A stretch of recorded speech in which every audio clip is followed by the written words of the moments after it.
Okay, back at it. The decision, it's toward the end of May, and I'm trying to get in all the events that occurred before I get into the real aspects where God really had his hand on everything. There's two stories. One that I really wanted to get out was the 30 days in the hole after I got thrown in jail by Ray for domestic battery, trying to prove something that never happened and spending lots of money to prove nothing happened. But and then the other was the move to Ann Arbor, how I ended up over here. And that gets back to this, where I started to tank again after, I got into scripture and things seemed to be going well, and all of a sudden things started to tank. And going just a little bit closer, so here we were.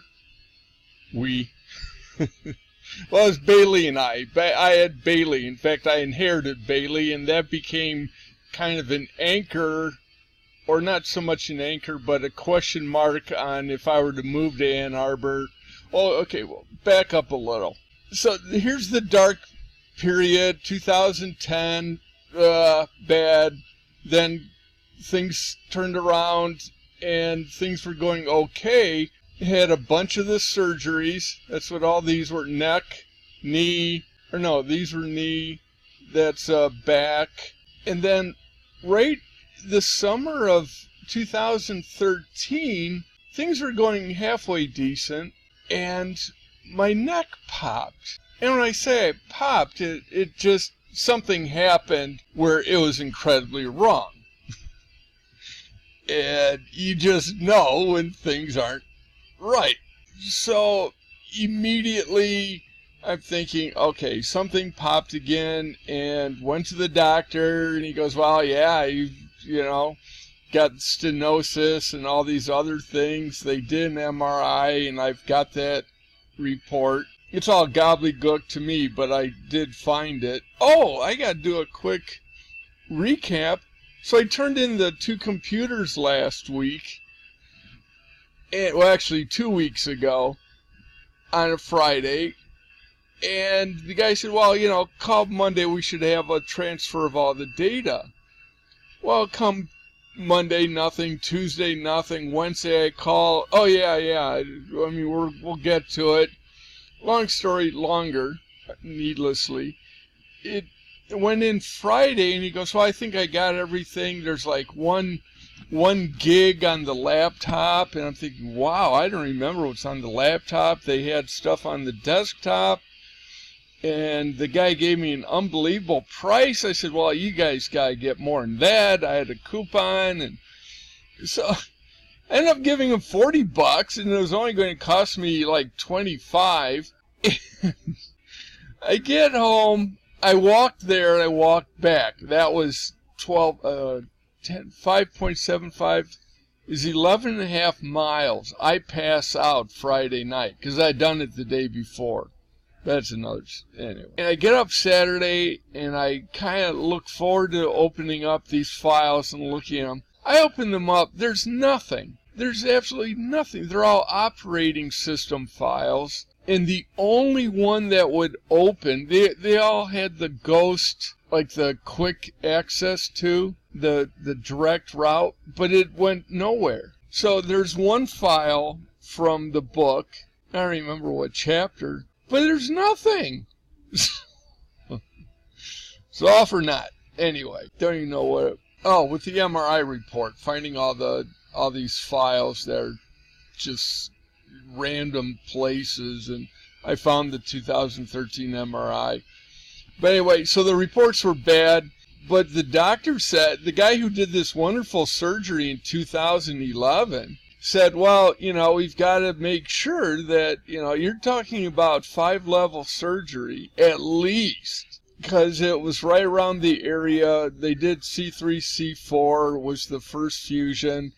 Well, let me just go to the MRI report. Hold on. So here's the MRI from 2013, August 8th, 2013. I guess I can get closer. So 8/8/13. Wow, that's the anniversary of the lights at Wrigley. Anyway, so that's the symptoms, and this doesn't mean much to me, but something C5, C6 I know is bad. Significant stenosis, that's not good. Mild disc bulge, 4 and 5. Anyway, here we go. This was the bad area, and then more here. So long story short is, at 3 and 4, all these other areas, they'd have to go a little bit before and all the way to the end, C7, where things were bad. He goes, you know, that's a big deal. I said, I don't care. You know, chop away, Bucky. When you're in that level of discomfort, it's like, I don't care. Give me a knife. I'll do it myself if you train me well. My Jedi surgeon. So, but he, thank God, he had the, presence of thought, because I got the whiff, and I hope I'm not saying this incorrectly. I got the whiff that he could have done more before. In fact, he said something to that effect. But I think he regretted it more than he let on. Because before, he was like, there are other areas that are bad, but if I had done them, it would have been a lot different outcome. I mean, once I got done with the first neck surgery, boom, back next day. I felt like $1 million. Seriously, it was like the first back surgery. Boom, back on my feet right away. I mean, there's the general discomfort from the invasion and stuff, but it was night and day from the mobility and everything else. So I had that in the back of my mind, where this guy's good at his craft. And he was like, no, let's just go easy. So we had the injections, and then he was acting like, well, it's protocol to make sure that we, go through everything and make sure we, before you do this massive invasive surgery. I'm impatient. I'm just like, cut to the chase. Nothing's going to change. Don't, forget about PT. Don't even say that to me. And, we'll keep crime down in this county, because I've about had it with PT. But, I spoke too soon, because foreshadowing, but not in this event. But anyway, so we did the injections, Captain McTwangy. I get this guy who goes in, and in the middle of the second injection, he hit something, and I yelped. And I yelped so loud, I go, you document that yelp, because you hit something that you weren't supposed to. And I called him Captain McTwangy after that, because the guy, I forgot his name, but the guy, he was not good. And after the first one, I went in and absolutely nothing. And I went in after the second injection for the follow-up to find out how I was doing. Meaning, I'd seen the guy 3 times already. You go in, you meet him, you go for the injection, then you go for the follow-up. So that's actually 3 times I met this guy. Then the 4th time, after the evaluation of the first injection, he goes, well, let's try it again. I said, okay. And I'd go back in, get the injection, and then the next follow-up appointment. I've seen this guy 4 times. On the 5th time, he looks at me, he goes, well, what can I do for you today? And I walked out. I walked out. Because it's like, you don't even know who I am. You didn't look at the chart, and you're asking me what can... So I walked out. They finally tracked me down, and because I was impatient as it was, but this guy not knowing who I was, and it's like, oh, I apologize, we're busy and blah, blah, blah, whatever. So, long story short, the second one didn't do anything. And so then I got impatient with Dr. Maybe it's a good, I don't remember his name. He's good. But Paul Wagner, and there's a little story about him. The surgeon just was, no, it's too soon. I don't want to do it yet. And those were the wrong things that I didn't want to hear. And so I took my grievance back to Paul. Then Paul got kind of irate with me, and then, at this, my knee, the replacement went bad, or it didn't go bad, but it felt like someone took a cheese grater and just burned my left calf, and it was popping, and doctor, I don't understand doctors. I go, it's not the knee isn't tracking right because it's popping and grinding. And he goes, that's fine. It's always going to pop and grind. It's like getting a new car. Oh, the car pulls to the left and you get that little strange noise, but all cars do that. It's like, come on. So my leg's giving me problems, and my back's giving me problems, and I take all my whiny little body back to Paul, and Paul's the coolest doctor ever, but he has a limit, and I have to keep myself in check because I was unhappy with him, but I have to put myself in his place, and I understand what he did and why he did it.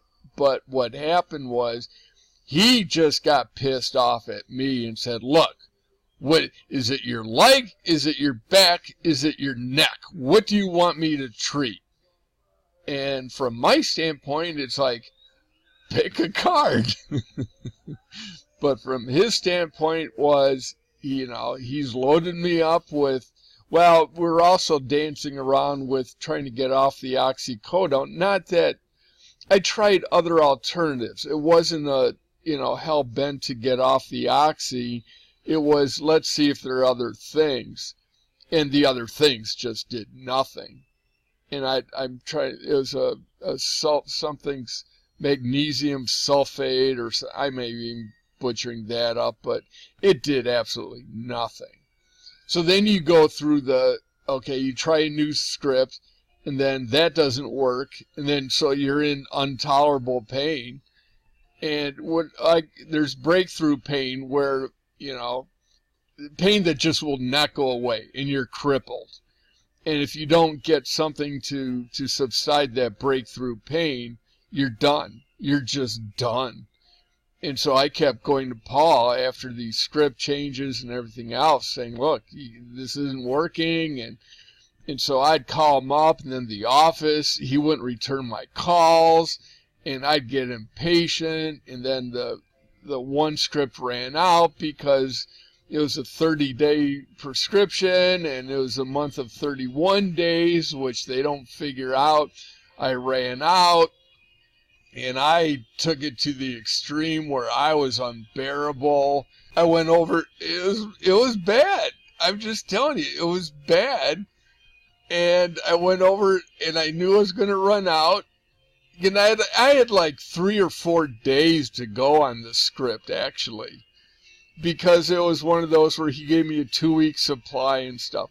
So things got really bad. And I went over to Chenzo's, and I bought a big thing of like cheap whiskey. It was bad. Just telling you, it was intolerable pain where I can't do anything except for lie sideways, do nothing. I mean, I'm just telling you, it's just breakthrough is breakthrough. I've never recorded a 10. 10 is, to me, pain threshold. 9 is you can't do anything, and that's the highest I've ever gone. 10 is dead to me. So 9, I was just flatlined at 9, so I went over and got this whiskey. It's not funny. It's really not funny. But I'm going through the withdrawal symptoms, and then it's the point of I can't take it anymore, and I'm going to make a point. So I go over to the emergency at Shelby, and then I'm to see Paul later that morning. I go into his office, and so they dose me up with whatever to calm me down, from the pain and withdrawals and everything, and get the script. So it settles down, but man, it was 3-4 days of, oh man, bad. So then things ended up sour with Paul and I, and see now, this was August. This thing dragged on till late November.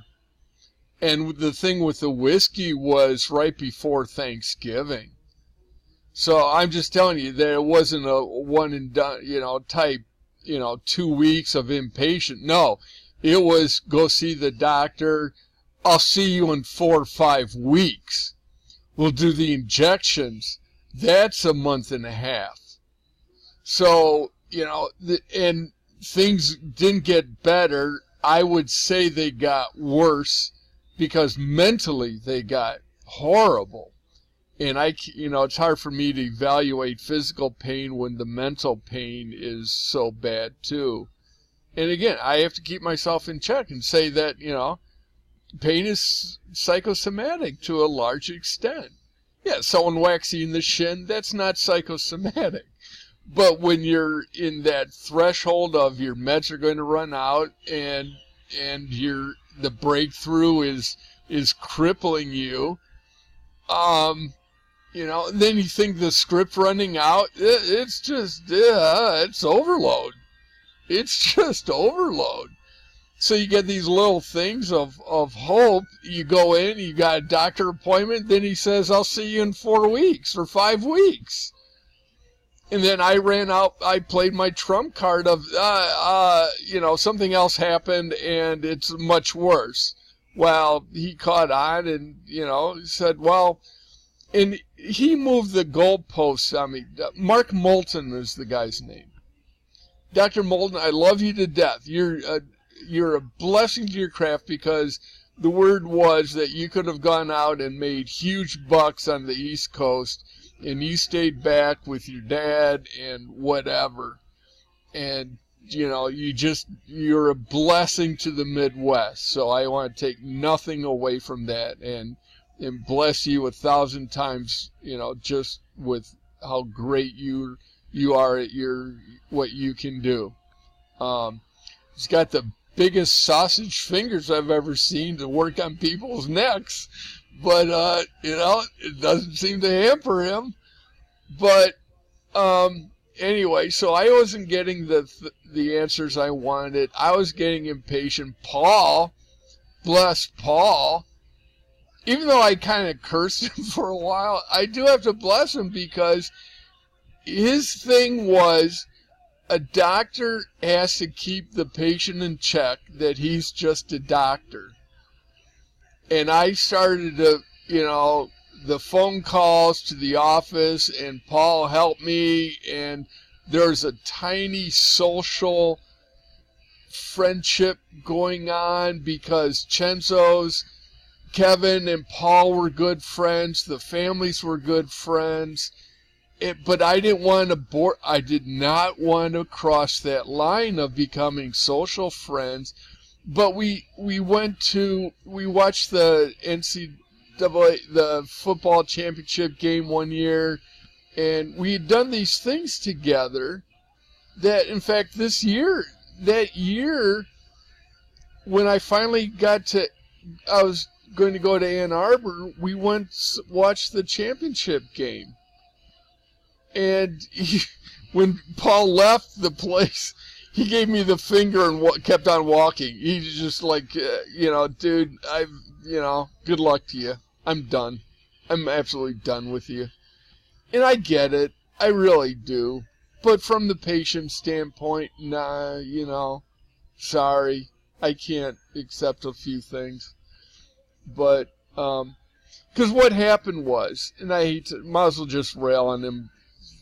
The tipping point for me with Paul was, I finally got I'm going to Ann Arbor. Oh, what Paul did was, He got a caseworker for me. He got a person to come in, and I don't know if she was assigned to me only or other people, but she took my case and worked out, she called Ann Arbor and said that they would take me, and worked out the transfer of all the records. And so he did a lot for me. But the management of pain was where he was overwhelmed. I was overwhelmed. I overwhelmed him with my overwhelmed. He probably thought I was exaggerating things a little bit. I don't exaggerate pain. When I can literally do nothing, I can't concentrate or work on or do anything but lay flat all day, all night, all day, all night, etc. That's not good. So anyway, but Paul, and then the thing is, the script I left with ran out the day that I was moving to Ann Arbor. So I had nothing. So I called his office and said, how about the script? He goes, well, Paul, the receptionist was tired of me, and she goes, well, Paul hasn't filled it out yet. And I called 3-4 times. Well, I'm leaving for Ann Arbor. Paul, I'll get back with you. I'll call you when it's in. And finally, I got a ride over there, and I got over there, and there's nothing. And they say, well, hold on a second. I sit down and I have a ride is with me, and the guy who's with me is a patient of Paul's. I'm thinking I'm going to amp this up because I don't like the way this is going. So I wait, and I go back up to the desk, and it's 2 hours I'm waiting. And they tell me Paul's gone for the day. And that was, I blew it. I just absolutely blew up.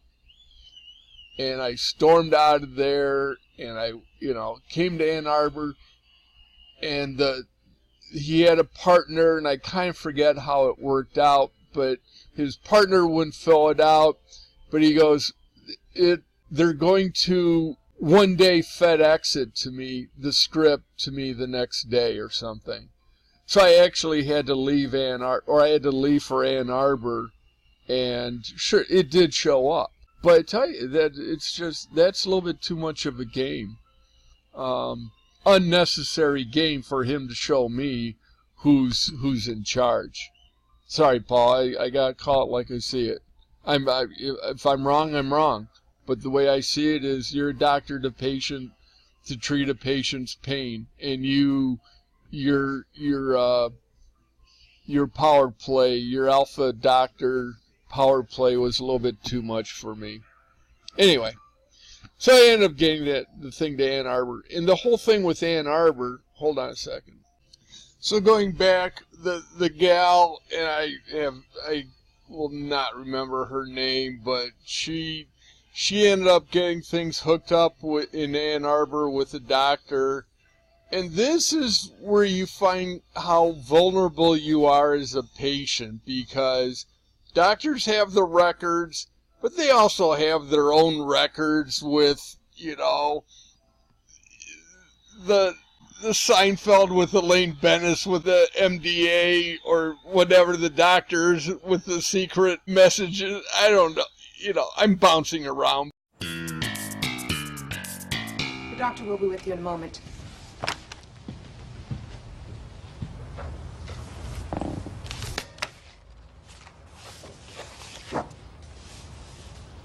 Difficult. Elaine, you shouldn't be reading that. Now tell me about this rash of yours. Well, it's I noticed that someone wrote in my chart that I was difficult in January of '92, and I have to tell you, I remember that appointment exactly. You see, this nurse had asked me to put a gown on, but it was a mole on my shoulder, and actually I'd specifically worn a tank top so that I wouldn't have to put a gown on. They're made of paper. Well, that was a long time ago. How about if I just erase it? Now, about that rash. But it was in pen. You fake erase. All right, Miss Venice. This doesn't look too serious. You should be fine. What are you writing? Doctor? You know that they have their own little secret messages, and not secret, but just their own private things. I'll get to that if it's necessary. But anyway, so I get set up in Ann Arbor, and so I have to find housing. One of the ads was, I only thought I was going to go for 4 months or so, because it's going to be the surgery, get in, get out, get healed up, and I thought, well, maybe I'll stick around Ann Arbor because, you know, youth, and not youth, like go and find a cheerleader and start dating, but, you know, I could find work over at the labs or something at the CE building or something. I could be useful on the campus. I always wanted to retire on the campus, and I thought, well, this might work out halfway decent. So I think I prayed that I get this set up, because I saw this wasn't they may have had these pictures in the ad. I went to Craigslist, and it was $5.75 a month. Cable, it was $5.65. I had a double, which, you know, double means 2 closets. But it was all I needed. All I needed was a crash spot and a place to work on my laptop, and a TV and everything else. But that was it. In fact, this is how ridiculous it was. I bought inflatable furniture, thinking I wasn't going to be there very long, and I couldn't sit up very long. And I took over the recliner. And so, and they ended up having a bed there. So I really didn't need to bring it. And I brought stuff to keep me busy and stuff, but I left most of my belongings back in Pentwater. But I moved everything over there. It was extremely cold. It had just had record snow. So then class was cold. In fact, let's verify that. I wanted to say I moved around the 4th or the 5th, but it was the Tuesday. Well, hold on. Okay, so the Monday we went down and to the pub, and that was where we watched the championship game. So that was Monday the 6th, and that was, and I, well, said goodbye to the few people that were there. But I was, you know, I was pretty much by myself at the bar, and I wasn't drinking because Paul had, you know, he had his eyes on me a little bit, but because it was kind of an issue. I told him that I drank with when I was melting down and stuff, and that didn't go over too well with, you're not supposed to drink when you're on that stuff, and so it was a little bit uncool. But so, okay, it was the 6th, going back, weather history. So the 6th, it was actually 15. So I moved on the 7th, Tuesday, because I know it's the next day. So it was minus 15. But there's this big snowstorm, which I don't, they didn't have the snow. I'm sure I can find, it's kind of irrelevant. But it was cold. Oh my God, was it cold. So it's minus 15 because they closed school. Wind speed, 15, 20. Well, whatever. So yeah, so it's minus 15. Then it finally got above 0 by, you know, a few days later. But, you know, so I came here and it was a little bit lumpy to get through. Then you feel awkward because I was at this frat house. You know, I knew it was going to be awkward, but I called, the guy who vetted me is Joe Marshall, and you'll get to know more about Joe, but he was vetting me. He goes, well, you sound like, you know, everything's all right, and it's because of medical, and I can understand and everything else. And was I on the second floor? Second floor end room on this, I think this one. Because I ended up moving. Then I ended up over here, right in front. Kind of like the fight out house, but I was on the third floor up there. I don't know if there's a famous astronaut dentist. Might have been in the same room with him, but I was back here, and the people were real nice, the students were nice, and I looked young enough where I'm not creepy McPherson all the way. I mean, I know I look my age to extent, but I felt like I had enough youthful look that I didn't, I could pass for 40s and not, 54 at this point, 53. So anyway, well, if I was 48 and Sam thought I was in my early 30s, that rode with me for quite a while. Anyway, Sam, the driver of Raven. Anyway, so I moved in, had little furniture, no furniture. I bought inflatable crap for like $70 that lasted about 3 weeks. You get the slow leak, and it's like, well, that's done.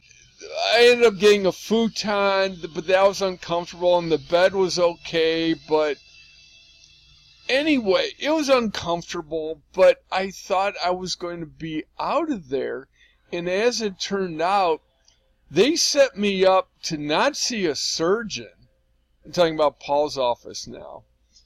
They sent me cold to the spine clinic, to not a surgeon, to just a regular spinal specialist. And so it was back at the drawing board. And I was pretty livid, but at the point, I was like, well, how much can you had your chance, and I was too impatient with Dr. Moulton, because it was like, come on, put up or shut up. And he's like, well, we're going at this too fast, and I fell a stall. So, and then I came to University of Michigan hospitals, and it's like, well, let's try physical therapy. And I go, ugh, not exactly the way I said it, but it was a new place, okay, let's try it out. And PT actually did work a little bit, but then other things started kicking in, like my knee wasn't good. And when I came here, I saw a knee specialist, I saw the neck guy, my back was cooking. So I'm just draining all the doctors in Ann Arbor right off the bat. The good thing is that the pain meds, there were a few barriers in the beginning where Walgreens didn't trust me. The new doctor only gave me 2 weeks at a time, which is fine. I expected it. But those kinks got worked out, and I developed a rapport and everything that, you come over here with a driver's license, not driver's license, but an ID from the other side of the state. You're in your 50s, and you're buying narcotics on a campus. What's going on there? So those were the hurdles. But to the fault of no one, I hoped there were going to be things. The good thing is that nothing happened with Paul. That went smoothly. I got the script. In fact, he bumped it up a little bit. I was at 3 a day, and he gave me 4 a day of the 30 milligrams. So it took me a while to even use that much. So I built up a stock a little bit in case it went through the emergency again. So it was, that transition was fine. But then on the other side of the coin was starting at square one with the spine. Excuse me. I got to take a break. Hold on. Anyway. Sorry, I forgot where I was. Seeing if there are any other pictures. I don't have much of the first room. I do have the second room, and things were getting more interesting. But you know, it was awkward, but it was co-ed. There were three women that were there. One was a law student. This was the, like a bar room. They had a ping pong table. I made them a ping pong table, but that's another story. They had a TV room on the other side of this. And so I was down there waiting for mail and stuff. And this gal, she looked like she had been working out. It turned out the women's bathroom was downstairs. It was pretty bad for the women. But no, I'm sorry, it was around the corner on the first floor. But the women, I mean, and upstairs, they had to come downstairs and back upstairs. It was a little bit awkward for them. So it was, you know, unfortunately I was old, that, you know, and I never crossed any barriers with socializing with them or anything. In fact, I tucked away and not locked myself in the room, but never came out during the parties or anything, which I would hope that people would. It's not like I get credit for not doing that, you know, the old guy, woohoo! And so, anyway, so it was awkward, but it was socially awkward where they knew I was there for medical. They knew I was hurting to some extent, and I kept to myself. I was very pleasant. I did pick up after the parties because no one else did. And it'd be a day or two before the house got cleaned up after their parties. And their parties were parties. You know, beer cups, beer cans, trash all around. It was a kegger and stuff. And I just cleaned up. And I ended up cleaning the kitchen. And so I did these little remedial tasks. One, to keep busy. Two, to feel like I had some function whatsoever. And to develop a little more rapport than creepy guy that lives in the second floor back room type thing. So, whatever. And so then it got to be April and I had to renew my lease. Well, how did that work out? They had this room was, oh my God, it was small. Another one opened up. This one of these two opened up. I moved there. It was the same price, but these were big. This one was bigger. Then this one had a double. And I lived in there for a little bit, and then this one freed up. And I forgot why this one was better than this one, but so I went hop, skip, and ended up in here by September. But, you know, which was good because I had, you know, facing outside in the traffic and, you know, you just felt like you're part of something, but you really weren't. You know, and at parties, no, I wasn't the guy they had a little water slide stuff out here. And I had to keep myself in check where you don't go out and look at the girls. And not that it was a big thing, but it's like I don't want to be the guy peering out the window. Girls going in their bikinis down the water slide. So it's just, you know, stay your ground. Know where you are. Everything was fine. But, oh, they played that crappy electric music, which, oh, God, I don't know. There are just some things that aren't right. But, anyway, not being the point. As it looked like I was ending up staying longer and longer, you know, surgery just kept like, well, you know, we're not sure, and it's, you know, we want to make sure, you know, it's like the same thing. So at this point, I was functioning on the 4 times a day 30s, but all I could do was sit in the room and work on the laptop. That's all I could do. So I ended up living to the prescription that people are going to do. Not that I wanted miracles, but you live within your means. And my means said I could function on 4 times a day that I'd get dosed up. So, yeah. Anyway, so now going into the next fall, I'd built up this rapport with Joe. Joe and I were like getting to be buddies. We went out to dinner maybe once every 2 weeks. It would, then we'd start grabbing lunch every now and then. And so we were building up a rapport. And it seemed pretty good because he wasn't a popular guy here. And for reasons he never really did what needed to be fixed. And so I ended up being that guy. That I'd do the little fixes to help Joe out. It worked for the both of us. I mean, whatever. Anyway, fixing tiles, broken tiles in the shower, and, well, it got down to I ended up renovating the whole downstairs. But I'm just trying to think of the little things that came up. Anyway, I forgot why that room was bad. This room was definitely bigger. This room had like an angle cut out of it, if I remember right. And this one was just bigger. I mean, it was two full size. I mean, way more than not more than I needed. It was comfortable. And I ended up getting a couch. I got a nice couch for this room. Oh, I forgot about that. Yeah. So yeah, I actually wouldn't go to that. In fact, I gotta stop. We'll be back.